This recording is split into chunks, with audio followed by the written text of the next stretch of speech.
Hi gang, I'm MyRadar meteorologist Matthew Cappucci. Residents of southern Iowa continue to pick up the pieces after a deadly tornado outbreak struck on Saturday. Now we're learning that the strongest tornado, which killed 6 people in Madison County, was a devastating and rare EF4. By the way, if you're joining us on YouTube, be sure to like the video and subscribe to our channel. Tornado season is ramping up, and believe me, our explainers and our analysis will definitely help you stay ahead of the storm. It's the first EF4 tornado in the U.S. in 2022, and the first since the Mayfield, Kentucky disaster on December 10th. Maximum winds were estimated at 170 miles per hour. Tornadoes are rated on a 0 to 5 scale. 6 people died in the town of Winterset, including 2 children ages 2 and 5. The tornado spared downtown Winterset to the south and east. While every death is tragic, a more direct hit to the town would undoubtedly have resulted in a greater fatality count. Tornado warnings were issued an average of 20 minutes in advance, but the transmission of some was delayed by as much as 9 minutes due to an internal tech glitch at the National Weather Service. After the tornadoes, sub-freezing air swept into the region, with 5 inches of snow falling by Monday morning. Most was melting into early Tuesday, but it still adds insult to injury for families working to clean up. Now let's talk the tornado by the numbers. 170 miles per hour was its speed, estimated based on observed damage. That's faster than the takeoff speed of a 787 airplane. Imagine a giant jet engine bulldozing your house for 30 seconds to a minute. That's essentially what a buzzsaw EF4 is like. It's the first EF4 in Iowa since October 4th, 2013, a day when 11 tornadoes formed. Saturday's tornado was also the deadliest in Iowa since an EF5 tornado tore through Butler County in 2008. 9 people perished along that storm's 16-mile path, during which winds to 205 miles per hour raked the ground bare. Now get this, Saturday's Madison County tornado was on the ground for a staggering 1 hour 35 minutes from 4:26 p.m. to 6:01 p.m. That's roughly as long as the movie Finding Nemo. Imagine sitting down to watch a movie and a furious maelstrom of clouds being in contact with the ground for the entire time, razing neighborhoods or plowing through fields.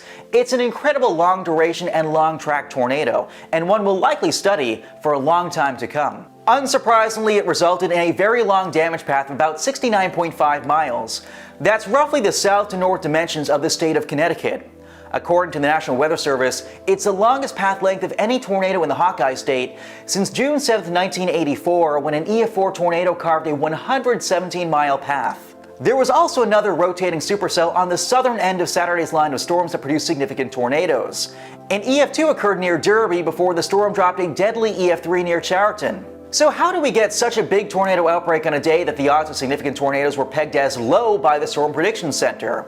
The parameter space, or the assemblage of ingredients that there was to work with, was notoriously challenging for forecasters. We call it an HSLC setup, or high shear, low cape. In other words, tons of spin, but just not much juice. Temperatures were barely to 60 at the time the tornado touched down, but spin was through the roof. On days like that, sometimes storms don't even grow tall enough to become severe. On other days, if they get just a little taller, however, they're subject to the plentiful spin of the atmosphere and they rotate like a top. That can yield, unfortunately, high-end tornadoes.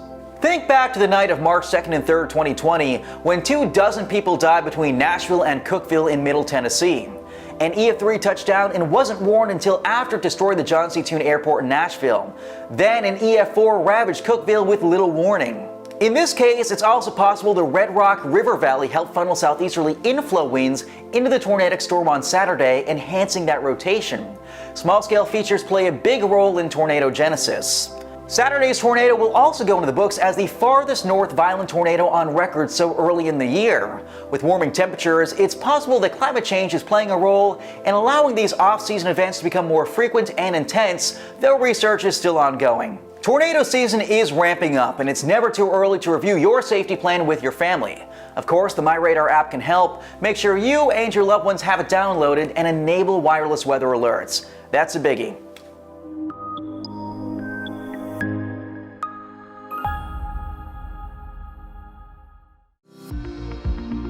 Follow MyRadar on social media: Facebook, Twitter, Instagram, and YouTube. Download MyRadar on iOS, Android, Amazon Alexa, Xbox, and Windows.